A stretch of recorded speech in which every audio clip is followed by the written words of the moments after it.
पण बाबांनी थोडं वेगळं सांगितलं.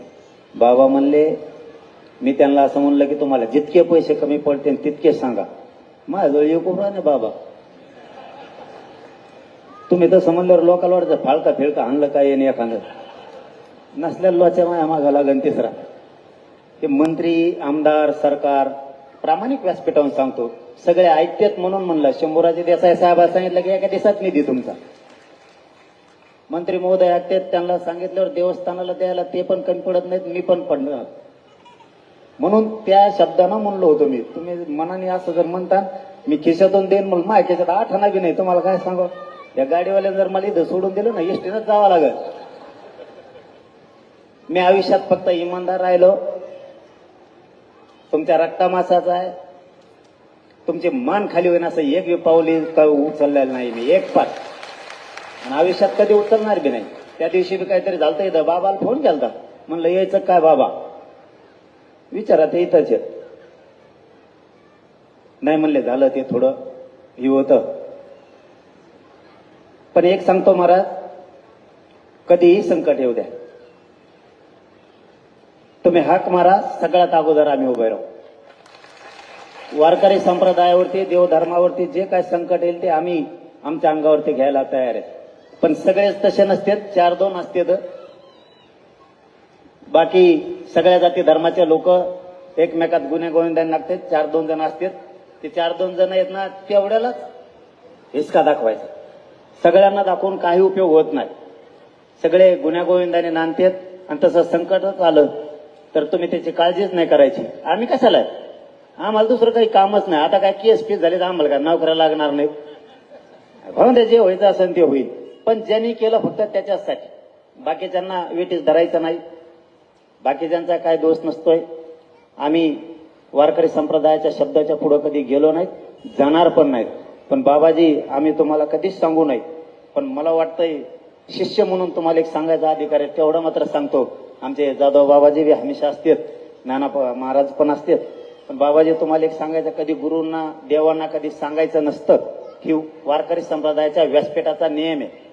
पण काय होतंय, मी आता काल्याचं ते अंडा फोडताना बघितल्यावर बोललं पाहिजे. काहीतरी नियम घालून द्या कडक. जो काला घेण्यासाठी गोकुळात देव पाण्यात मासे होऊन गेले होते. सगळे देव काला घेण्यासाठी पाण्यात मासे होऊन गेले. तर हे गोकुळातल्या त्या नंदनानं त्यांच्या हाताला काही लागू दिलं नाही. म्हणले हात धुवायला का होईना हे गंगेत येतील त्यावेळेस तरी काला घेऊ. म्हणजे इतका पवित्र काला आहे. हे घेण्यासाठी देव सुद्धा आतुरले होते. ती काला कच पायाखाली तुडीला राव.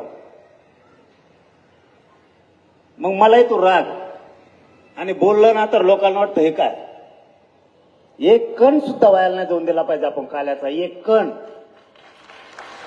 इतकं पवित्रता पाळली पाहिजे आपण, इतका नियम पाळला पाहिजे. हे नियमच घालून द्या. पवित्र व्यासपीठावर कोणी यायचं नाही, जाऊ द्या. आमच्यासारखे सगळे खाली काबाळ तिकडं काय, इकडं वर यायचं सगळेच आम्ही मायासहित नसता. मग नियमाचं पालन करा हे सांगा. कारण धर्म आणि धर्माचं वारकऱ्याचं व्यासपीठ हे अजिबात कोणाला बांधायचं नाही, कोणाच्याच पदराला.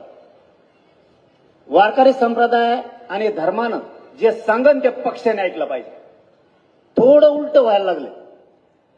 पक्ष सांगल ते धर्म ऐकतं काय अशी आम्हाला शंका आहे. धर्म सांगन तेच पक्षाने ऐकलं पाहिजे. इतका कडक नियम घालून द्यायचा. काय होईल, याला शिस्त लागल आणि पावित्र्य जपलं जाईल. नसता जे येईल ते त्याच्यासारखंच हुंदडं येत आहे, बसत आहे, कसं टांगड्या लांबीत आहे, कसं वाकडं बसतंय. असं याच्यावर आता सांगितलं हे बघा, मी कट्टर शिष्य आहे म्हणून बोलतो. इतकं पवित्र काल आहे तो फोडला त्या टायमाला. ज्यांनी धरलं ते गेले बी. खाली पडलेलं आपली सगळ्यांची जबाबदारी. आपल्या देवाचा पवित्र काल आहे तो, आपण पायाने तोडावं का. आणि ज्याला हे धर्माचे नियमच कळत नाही ते व्यासपीठावर काय करतो, त्याचं व्यासपीठावर हाय काय आहे. मला जर काही नियम कळत नाही वारकरी संप्रदायाचा, मी नीट छक मारावं तिकडे खाली. कारण हे पवित्र अशा गाद्या आपल्यासाठी पुण्य कमवत्यात. आज हे राज्य देश स्थिर आहे अशा पवित्र आत्म्यांमुळे हे जे सगळे महंत रात्रंदिवस जप तप करते हे आपल्या कल्याणासाठी करते. आपण त्या वारकरी संप्रदायाचं धर्माचं पावित्र्य जपलंच पाहिजे. त्याच्याकडून उल्लंघन होता कामा नये. आज इथं लाखो करोडो मायमावल्या येतात हे ज्ञान श्रवण करायसाठी.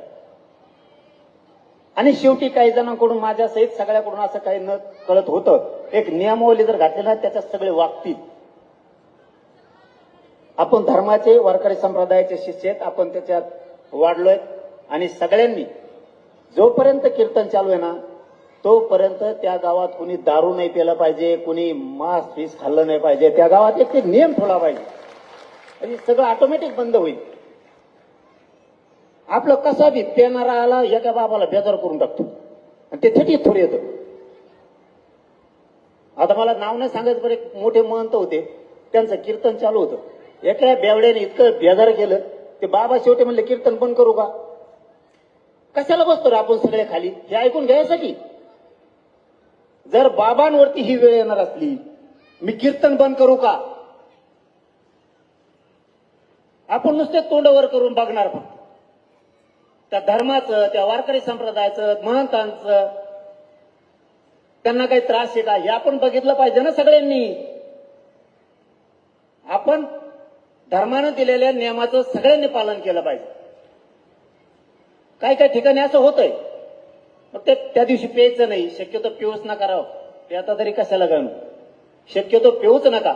आज इथं जेवढे बसलेले लोक आहेत ना तेवढ्यांनी एक संकल्प आजपासून दारूच प्यायची नाही. बंकट स्वामी महाराजांचा तो आशीर्वाद समजा. सगळ्यांनी ठरवा की आता दारूच प्यायची नाही. कोण कोण दारू पितं वर हात करा बरं.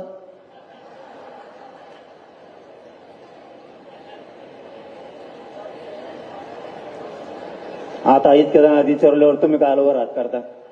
तुमच्या पायाला हात लावून सांगतो दारू पिऊ नका. संसाराचं वाटलं होतं, आपल्या लेकरा बाळाचं वाटलं होतं. कोणी कोणाचं नाहीये. सगळे व्यसनापासून लांब जा. आपल्या आपल्यात वाद करू नका. या भव्य दिव्य अखंड हरिनाम सप्ताहाच्या निमित्तानं बंकट स्वामी महाराजांच्या चरणी नतमस्तक होऊन हास्यकार बाबाजींच्या चरणी नतमस्तक होऊन आमच्या मिंगडे महाराजांच्या नतमस्तक होऊन तुम्हाला सगळ्यांना या अखंड हरिनाम सप्ताहाच्या निमित्तानं खूप मनापासून शुभेच्छा देतो आणि थांबतो. धन्यवाद सगळ्यांना. रामकृष्ण हरी.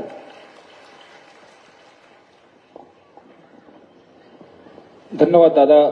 तसं पाहिलं तर जोग महाराज वारकरी शिक्षण संस्थेचे अध्यक्ष आदरणीय संदीपान दादा व्यासपीठावरती आहेत आणि दादांचा नेहमी आग्रह असतो की वारकरी संप्रदायाचे जे नियम आहेत ते नियम काटेकोरपणे पाळले पाहिजेत. तुम्ही येण्याच्या अगोदर कीर्तनामध्ये देखील दादांनी तीच कानटोचणी केली की हे सगळे नियम काटेकोरपणे पाळा.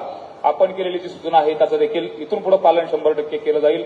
आपण या ठिकाणी आलात त्याबद्दल संस्थांच्या वतीने ऋण व्यक्त करण्यात येत आहे. विशेष म्हणजे सर्वांना या स्वामी महाराजांच्या उत्सवामध्ये आपण सर्वजण सहभागी झालात त्याबद्दल पुनश्च एकदा धन्यवाद.